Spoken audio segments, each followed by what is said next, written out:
দাড়ি করলো, তাই তো? আর ফার্স্ট পার্ট যে এটা প্রবাসের মুভিতে এটা মেকআপ করলো আর আমাদের সাথে ধোকাধড়ি করলো। ফার্স্ট পার্ট যে না দেখবে সে সেকেন্ড পার্ট বুঝবে না। হ্যাঁ, আর এবার কি মহাভারত তো দেখিস, বুঝলি? অত প্রশ্নের উত্তর দিতে পারবো না, এটাকে ওটাকে, এটা কেন ওটা। আমি মহাভারত দেখি, কিন্তু আমি ওই বাচ্চা বেলাটা পর্যন্ত আছে, আমি কোনো বড় হয়েছে ওরা অত পর্যন্ত যাই। Hello loving viewers, welcome to my video. আবার একটা ভিডিও নিয়ে চলে আসলাম, এটাও একটু লেট করে ভিডিওটা নিয়ে চলে আসলাম। আর দেখতেই পাচ্ছ আমরা হলে চলে এসেছি, আমরা এসেছি কালকি মুভি দেখতে। চলো তোমাদেরও দেখাই, আমরাও গিয়ে বসি। আর আমাদের মানে এটা হচ্ছে আমাদের কাজই যে মুভি শুরু হয়ে যাওয়ার পরে আমরা হলে ঢুকবো, মানে ফার্স্টভাবে যাব। যাই হোক, আমি ভেতরে ঢুকে কিছু মুভির ভিডিও নিয়েছি। আমাকে একদম মানে ভিডিও নিতে দিচ্ছিল না, বারবার এসে বলছিল ম্যাডাম ফোন অফ করুন। তবুও আমরা তো মানে নেবই ভিডিও ফটো, কেন কি আমাদের তো স্টোরি ছাড়তে হবে, ফটো ছাড়তে হবে, নাহলে তো আমাদের পেটের ব্যথা হজম হবে না। যেহেতু আমরা মুভি দেখতে গেছি, এটা তো আমাদের সবাইকে দেখাতে হবে, জানাতে হবে। যাই হোক, কারা কালকি মুভি দেখেছো জানি না, আর যারা দেখেছো আর যারা দেখোনি তারা দেখে আসো। যারা দেখেছো তারা জানো যে তাদের সাথেও একটা ধোঁকাধড়ি হয়েছে, যেরকম আমাদের সাথে একটা ধোঁকাধড়ি হয়েছে। আর আমি সবথেকে মেন যে পার্টগুলো ছিল মুভি, সেগুলোর ভিডিও আমি নিয়ে কিছু করে এখানে ছেড়েছি, দেখতেই পাচ্ছ। দেখে ভীষণ ইন্টারেস্টিংই লাগবে, গিয়ে দেখে এসো, তোমাদেরও খুব ভালো লাগবে দেখতে। আর এই যে ব্রেক টাইমের সময় আমরা এসডি মুভি দেখেছিলাম, যে চশমা পরে। তো আমরা একটু ভাব নিচ্ছিলাম, দেখাচ্ছিলাম যে দেখো আমরাও চশমা পরে টোরে আমাদের কেমন লাগছে, বসে আছি কালো চশমা, গড়ে মুখে রেপে কালা চশমা। আর সুমিকেও একটু দেখে দিচ্ছি, সুমি হাসছিল, আর ওর হাসি দেখে আমারও ভীষণ হাসি পেয়ে গেছে।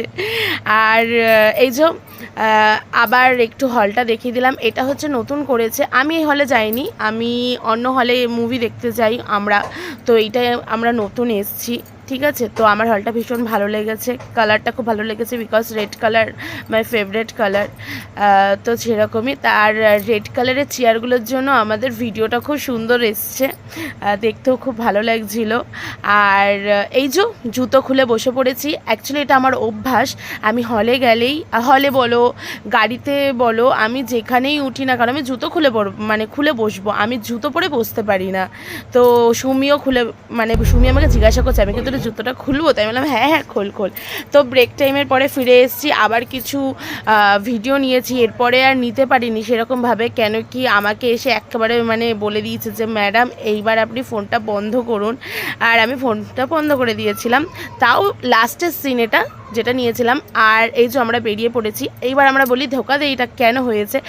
ধোঁকাধড়িটা এই কারণেই হয়েছে আমাদের সাথে যে এটার সেকেন্ড পার্ট বেরোবে, এটা ফার্স্ট পার্ট, এটা ফুল দেখালো না। আর এমন জায়গায় এমন সিচুয়েশানে মুভিটাকে একদম শেষ করলো, মানুষের কৌতূহল আরও বাড়িয়ে দিল, আর আমাদের কৌতূহলও অনেক বাড়িয়ে দিয়েছে। আর আমাদের ভীষণ রাগ হয়ে গেছে যে এ বাবা, এইটা আবার নেক্সট পার্ট বেরোবে, আবার ওয়েট করতে হবে এর জন্য, এ ভগবান কেন এরকম করলো, ব্যাপারটা সেরকম। যাই হোক, তো সেদিনকে ছিল রথ, এর জন্য আমরা চলে গেছিলাম রথের মেলাতে, দেখতেই পাচ্ছ।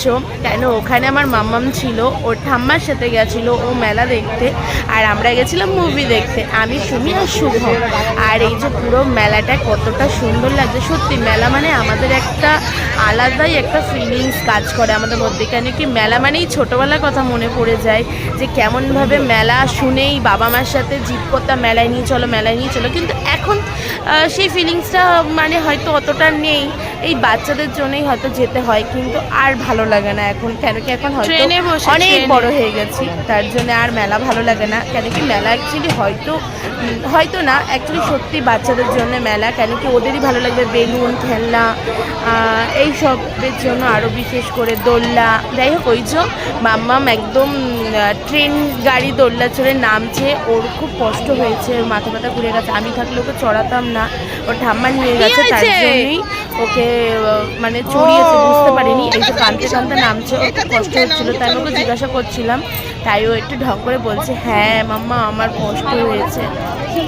তা আমি বললাম চল আমার সাথে যাবি, বললো না আমি ঠাম্মার সাথেই যাব। তাই বললাম ঠিক আছে, তাহলে তুই ঠাম্মার সাথেই থাক, তাহলে আমি চললাম, আমি বাড়ি যাই। কেন কি ওরা চলেই আসছিল, কেন ঠাম্মা আবার আর একটা মেলায় দেখাতে নিয়ে যাবে, ঘুরতে নিয়ে যাবে। তাই ভাবলাম ভাই আমার তো ভালো লাগছে না, আমি চললাম, তুই ঠাম্মার সাথে আয়। ও আর ওর একটা দিদিভাই গেছিলো ওর ঠাম্মার সাথে, ওর ঠাম্মা মানে স্কুটি নিয়ে গেছিলো, ও আর ওর একটা দিদিভাই গেছিলো। তাই আমার অতটা টেনশন ছিল না, কি ওকে ধরে বসিয়ে নিয়ে ঠিক আমার শাশুড়ির সাথে চলে আসবে। আর এই হচ্ছে মেলার স্পেশাল খাবার, যেটা আমাদের সব থেকে বেস্ট লাগে। আমরা কিছু খাই কি না খাই, কিন্তু আমরা মথুরা কেক অবশ্যই খাবো। যারা যারা মথুরা কেক খাও মেলায় গিয়ে আমাকে কমেন্ট করবে, সরি, ভালো লাগে, আমার তো ভীষণ ভালো লাগে। আমার না, আমার শুভমের, সুমির, সবারই, মানে আমাদের বাড়ির সবাই খুব মথুরা কেকটাকে ভালোবাসে। মথুরা কেকটা আমাদের খুবই ফেভারিট মেলায় গিয়ে, অন্তত এই খাবারটা। যাই হোক, আমরা আস্তে আস্তে আর একটা মেলার মধ্যে ঢুকে পড়লাম। আমি বললাম তখন আমার ভালো লাগছে না, কিন্তু এই মেলাটা হচ্ছে ছোটোবেলা থেকেই আসি, তো চোখে পড়ে গেলো রাস্তা দিয়ে আস্তে আস্তে, তাই ভাবলাম একটু এখানেও একটু ঘুরে আসি। আর একটা কথা, আমি এটা রথের মেলার ভিডিও, আমি অনেকটা লেটেই ভিডিওটা ছেড়েছি, কেন কি ভিডিওটা এডিটিং করতে আমার অনেকটা সময় লেগে গেছে। জানি সেরকম কোনো কিছু এডিটিংয়ের ছিল না এর মধ্যে, কিন্তু তবুও আমার বাড়ির সংসারে সব কাজ করে, আমার বাচ্চা একটা ছোটো, ওকে আমার সারাদিন খাওয়ানো দাওয়ানো, স্কুল নিয়ে যাওয়া, পড়ানো করতে করতে অনেকটাই সময় কেটে যায়। আর মনে হয় না যে ভিডিও নিয়ে বসি, তবুও পরেক্ষণে মনে হয় যে ভিডিওগুলো করেছি, ভিডিওগুলো না ছাড়লে হবে না, তাই অনেকটা লেট হয়ে যায় ছাড়তে, কি করব। আর মানে একটু লেট করে ছাড়ছি, বন্ধুরা একটু অ্যাডজাস্ট করে নিও, যদি পারো সাপোর্ট করো আমাকে। আর এরপরে আমি সময়ে সময় মানে প্রত্যেক দিনের যখন যেখানে ভিডিও করব তখন আপডেট দেওয়ার চেষ্টা করব, যখনকার ভিডিও তখন ছাড়ার। প্লিজ তোমরা একটু সাপোর্ট করো, একটু লাইক করো, আমার চ্যানেলটাকে সাবস্ক্রাইব করো, আর কি লাইক শেয়ার করে দিও। Bye bye, আজকেরটাই।